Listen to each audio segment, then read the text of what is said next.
Bonjour tout le monde. Aujourd'hui, je dois aborder un sujet sur les signaux et ses erreurs. Souvent, quand les gens commencent le trading, ils veulent pas apprendre la stratégie, ils veulent pas suivre une formation. Avec ce qui se passe sur les réseaux sociaux, des gens veulent partir directement sur les signaux et commencer à gagner de l'argent en fait. Mais même sans savoir comment prendre ces signaux-là, ils vont commencer à faire les erreurs et souvent ils vont finir par dire que le trader c'est un mauvais trader ou soit ce n'est pas un trader rentable. C'est-à-dire les erreurs proviennent d'elles-mêmes. C'est pour cela aujourd'hui, j'aimerais un peu aborder ce sujet sur les signaux et ses erreurs en fait. Je numérer un peu quelques étapes sur les erreurs des signaux en fait. Les premières erreurs que je croise que les gens qui veulent un peu prendre les signaux, c'est les entrées. Souvent, c'est qu'ils oublient qu'en trading, les entrées se différencient de chaque trader. Chaque trader a ses entrées selon les différents marchés qu'il est en fait. Et les entrées là, c'est chronométré sur les time frames, c'est-à-dire sur les temps en fait. Souvent, les gens qui commencent le trading forex, qui achètent un peu ces signaux sur les différents traders, qui veulent un peu commencer le trading, ils font ce genre des erreurs. Par exemple, ils n'arrivent pas à comprendre d'abord les entrées. Les entrées sont proportionnelles avec les time frames. Je peux vous envoyer les signaux aujourd'hui, ok? Je vous envoie les signaux par exemple sur le time frame daily ou soit H4 ou weekly en fait. Je vous dis par exemple mon entrée était en weekly. Un exemple seulement. Moi j'ai déjà entré déjà avant vous.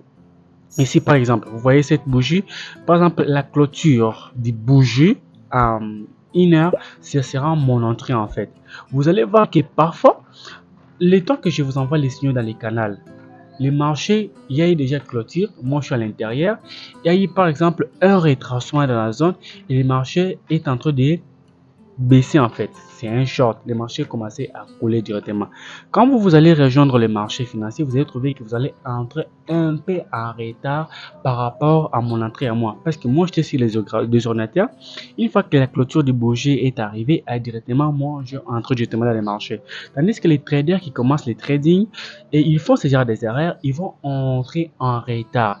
La clôture du bouger, j'envoie les signaux et vous, quand vous allez venir entrer, vous allez entrer en retard.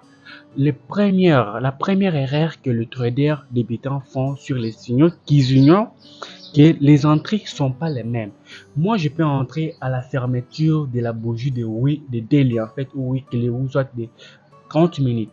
Mais une fois que j'envoie les signaux dans les canaux, le temps que les signaux arrivent et le temps que vous analysez, vous allez aussi entrer en retard. Mais une des choses que vous allez comprendre à travers ces signaux-là que mes pourcentages de réussite, tout ce qu'on appelle les RR, les risques ratios, c'est que moi je dois gagner et ce que je dois perdre, ça sera différent avec vous. Un exemple que j'ai dans ces graphiques, si vous allez voir que ça c'est l'entrée en fait. Je peux entrer par ici, ok? Les marchés viennent ici, j'ai entré, les retraces, ils viennent ici. Ou par exemple, moi je entrer ici, dans cette étape ici. Ok, on entre ensemble. Moi, j'ai envoyé les signaux. Mais une fois que vous entrez, vous êtes venu me rejoindre par ici. Vous voyez? Vous êtes venu rejoindre un peu en retard. En retard, en fait. Et une fois que vous êtes venu en retard, vous allez voir que le risque ratio n'est pas égal à vos risques ratios, en fait. Moi, par exemple, là où je peux regarder RR de 1 pour 5, vous allez avoir RR de 1 pour 3. Ça, c'est une première erreur que souvent les traders débutants font en trading quand ils commencent le trading avec. Les entrées ne sont pas les mêmes. Vous allez comprendre. La deuxième des choses que je dois un peu expliquer un peu en trading aussi sur les signaux, les erreurs qu'on fait, c'est la psychologie en fait. Souvent, les gens qui commencent les signaux, ils n'ont pas une bonne psychologie à travers les trading ou soit les marchés financiers. Par exemple, moi j'ai entré par ici. On a fait les mêmes entrées avec vous ici. Allez, comme le stop loss est par ici, le marché a commencé à faire un retracement. Vous voyez qu'on est par ici, le marché a commencé à faire un retracement ici en fait.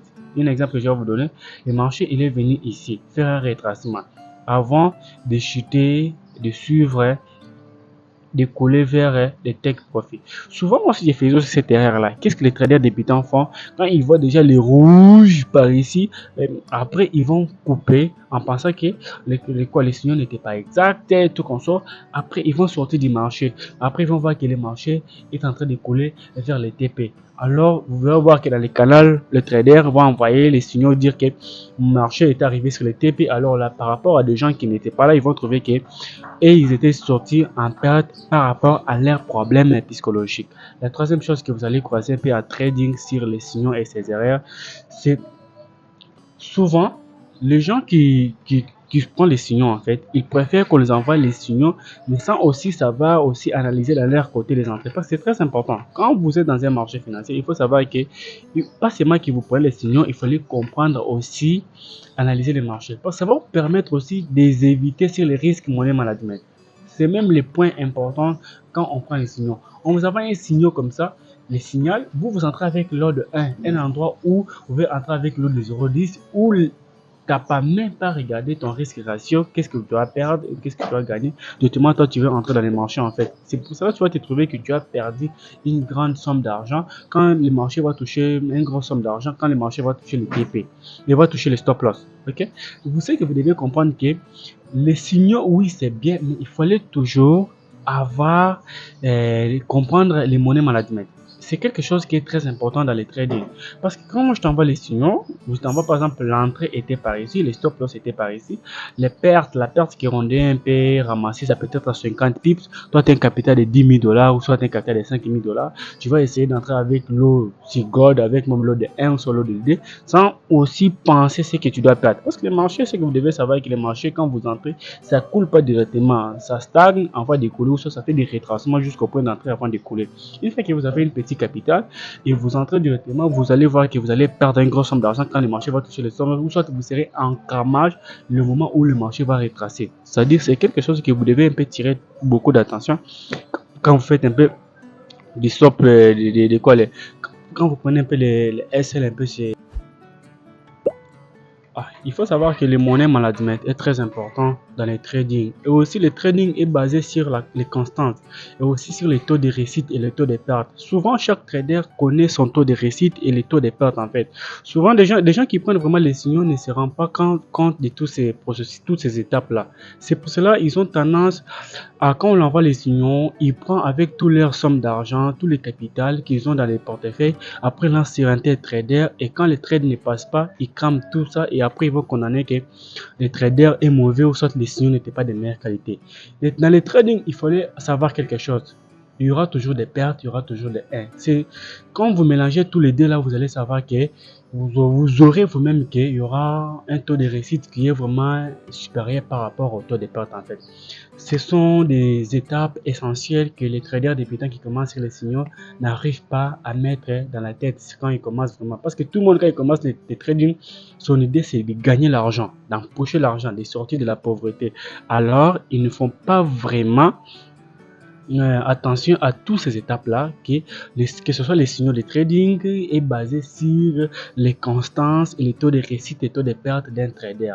Et tout ça est basé sur le money management. C'est ça qu'on arrive. J'y reviens toujours sur le money management parce que c'est l'étape essentielle qui permet à un trader à tirer l'avantage. C'est-à-dire, si vous commencez le trading et vous partez sur les signaux, évitez ces erreurs-là. Quand vous commencez à prendre un signal d'un trader où vous ne savez pas comment il spécule, son taux de réussite, son taux de perte, et même votre capital, une fois qu'il envoie les signaux, vous partez avec un gros lot, ou soit si 2 ou 3 trades passent, après vous changez de lot directement, vous partez avec des gros lots.